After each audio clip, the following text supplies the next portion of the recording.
तरुण surprise.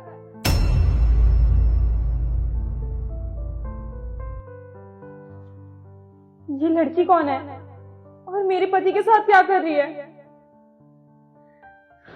इसका मतलब तरुण मुझे धोखा दे रहे हैं।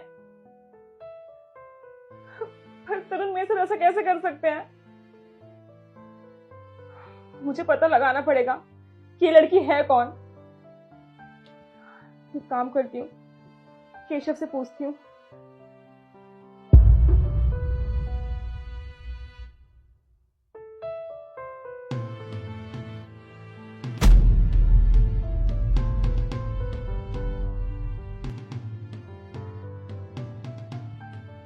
केशव, केशव उठो।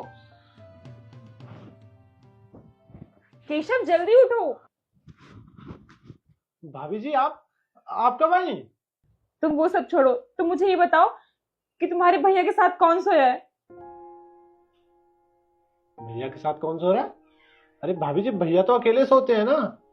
वो अकेले नहीं सोए हैं, उनके साथ कोई लड़की सोई है।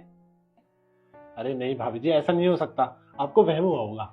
अच्छा, तुम्हें मेरी बात पे भरोसा नहीं है ना? तुम एक काम करो, खुद चलो और देख लो। चलो।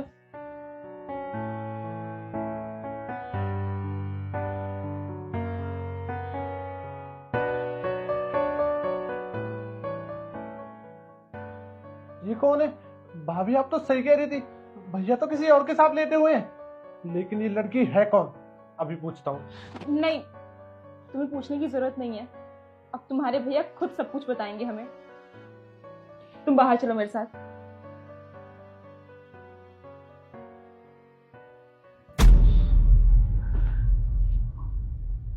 तुम एक काम करो, अपने भैया को बाहर बुलाओ। जी भाभी। भैया, भैया हम्म। बाहर आओ जल्दी से। ये सुबह सुबह आवाज क्यों मार रहा है? तुम जब तक मैं ना कहूँ ना, बाहर मत आना। जाकर देखता हूँ क्या हुआ।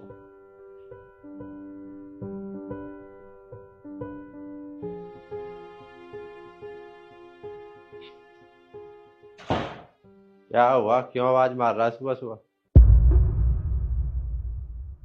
अरे नव्या, तुम आ रही हो? मुझे बता देती, मैं तुम्हें लेने आ जाता। तुम्हारे पास टाइम कहाँ है मुझे लेने आने का?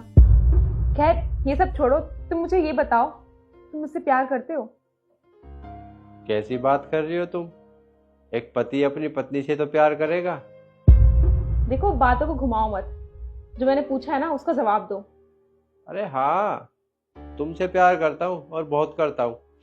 अच्छा, तुम प्यार मुझसे करते हो और सोते किसी और के साथ हो?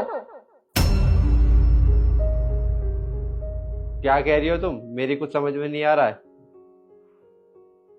केशव, देखा तुमने? तुम्हारे भैया कितना भोला बन के दिखा रहे हैं, जैसे ये कुछ जानते ही नहीं है। तरुण, हमें सब पता चल चुका है कि तुम्हारे साथ अंदर कोई लड़की सो रही है। भैया, आपको ना शर्म आनी चाहिए। अरे आप तो शादीशुदा हो और आपने भाभी के पीठ पीछे से छी।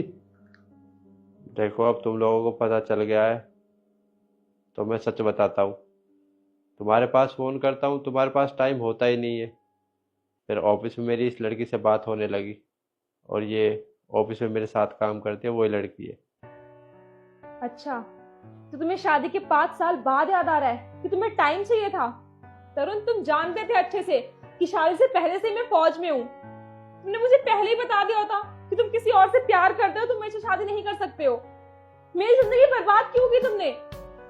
अब हो गई मुझसे गलती, अब क्या कर सकते हैं? अब तुम ही बताओ। सही कह रहे हो, तुम तो कुछ कर ही नहीं सकते हो ना। एक काम करो, पहले उस लड़की को बाहर बुलाओ, मैं भी देखूं आखिर वो है कौन। ठीक है। शिखा, बाहर आना।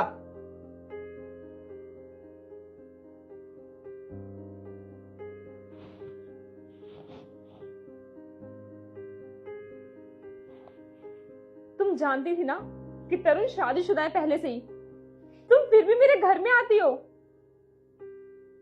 खैर, मैं तुमसे क्या ही बोलूं।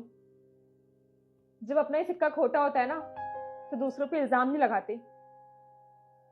केशव, तुम एक काम करो, तुम पापा को बाहर बुलाओ, उन्हें भी तो पता चले कि उनका बेटा यहाँ पे क्या काम कर रहा है। भाभी जी, पापा तो गांव गए हुए हैं। क्या? पापा गांव गए हुए हैं? इसका मतलब ये सब कुछ प्री प्लान था। पापा को गांव भेज दिया, तुम कुछ कह ही नहीं सकते हो। उसके मन का जो मन करे वो कर सकते हैं इस घर में, है ना? पर मेरी एक बात ना कान खोल के सुन लो, मैं अब इस घर में बिल्कुल नहीं रहूंगी, समझे तुम? मैं जा रही हूँ यहाँ से। रुको, जब तुमने इतना कुछ सुना दिया है ना, तो जाने से पहले चेहरा देख कर जाओ। सरप्राइज! हाँ जी, सरप्राइज। देखो भाभी जी, इस सब में मेरा कोई हाथ नहीं है, ये सारा प्लान भाई का है। मैं सच में बहुत ज्यादा डर गई थी। मुझे लगा तरुण मुझे धोखा दे रहे हो और मैंने इतना सब कुछ बोल दिया। नव्या, जितना प्यार तुम अपने देश से करते हो ना, उतना प्यार मैं तुमसे करता हूँ। और कभी सोचना भी मत कि मैं तुम्हें धोखा दूंगा। वो तो मुझे पता था कि आज मेरा जन्मदिन है, तुम आने वाली हो, इसलिए हमने ये सब किया।